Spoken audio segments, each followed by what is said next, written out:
Ahli sunnah yang paling mengerti tentang al-haq dan paling tahu tentang prinsip persatuan dan menjauhi sebab-sebab perpecahan.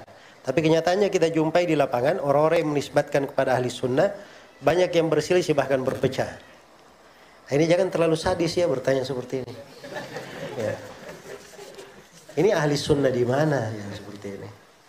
Jelas ya? Baik. Jadi kalau memberi pertanyaan itu jangan beri hukum umum kepada orang. Itu kurang bagus. Ya ini mungkin ada sebagian orang, sebagian kawan-kawan yang kadang keliru di dalam memahami. Jadi kalau dikatakan paling mengerti tentang prinsip persatuan dan menjauhi perpecahan, saya kira belum tentu dia mengerti. Mungkin dia baca, tapi dia belum paham apa yang dia baca itu. So, kalau dia paham dengan benar, dia akan amalkan.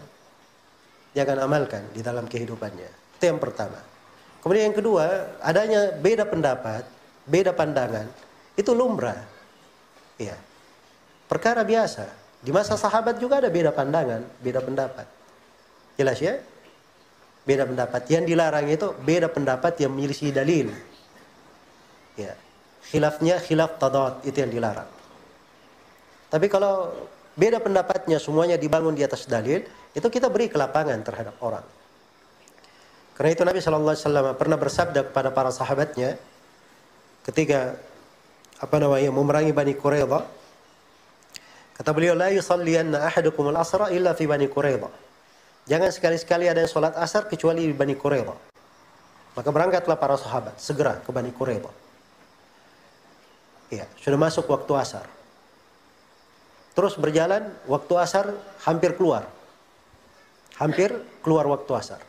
Maka sebagian sahabat berkata, itu hadits Nabi tadi, jangan ada yang sholat kecuali di Bani Quraidah. Maksudnya kita buru-buru berangkat sehingga tiba di Bani Quraidah masih waktu asar.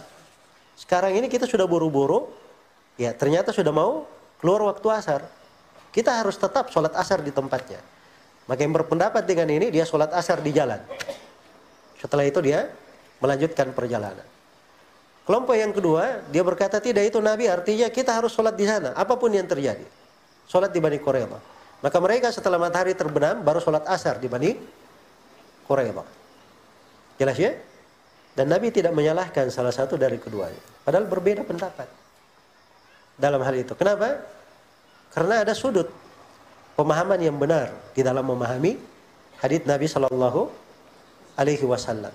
Yang seperti ini tidak dipermasalahkan. Tapi kadang ada masalah yang seperti ini, itu dibuat terlalu tajam oleh sebagian manusia. Nah, inilah yang repot. Jelas ya? Nah, itu di satu sudut dibalas lagi oleh kelompok yang lain. Ada sebagiannya lagi memang terlalu bergampangan. Hal-hal yang merusak, membahayakan, tapi dia gampangkan. Nah, ini juga tidak boleh seperti itu. Ya, harus diingatkan karena ini kita bersaudara, ada kewajiban amar ma'ruf nahi mungkar, saling mengingatkan. Dan kalau ada saudara kita yang berbicara mengingatkan kesalahan, ditanggapi dengan baik saja. Dia saudara kita, pasti cinta kebaikan untuk kita. Jelas ya? Dan itu bagus. Saya lebih senang saya tegur saudara saya, dia marah-marah dengan saya, dia musuhi saya di dunia. Saya lebih senang dimusuhi di dunia saya daripada saya dimusuhi di akhirat. Ya. Dimusuhi di dunia karena saya nasihati dia, nah itu artinya saya sudah menunjukkan kecintaan saya untuk dia. Daripada dia keliru, saya diamin, saya akan dimusuhi oleh dia nanti di akhirat. Nah itu tidak benar, kan begitu. Karena itu jangan orang yang membicarakan menegur akan kesalahan, lalu kita tidak terima akan hal tersebut. Ahli sunnah itu tidak seperti itu. Ahli sunnah itu, dia itu beribadah kepada Allah. Dia tidak melihat kepentingan dirinya. Kalau dia keliru, dia perbaiki dirinya. Jelas ya? Dia menjunjung kebenaran.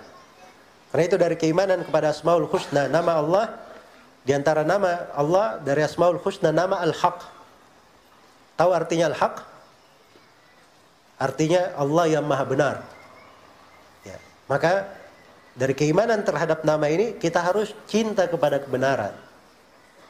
Ya, cinta kepada kebenaran. Dan itu bagian dari kecintaan kita kepada Allah Subhanahu wa Ta'ala. Baik.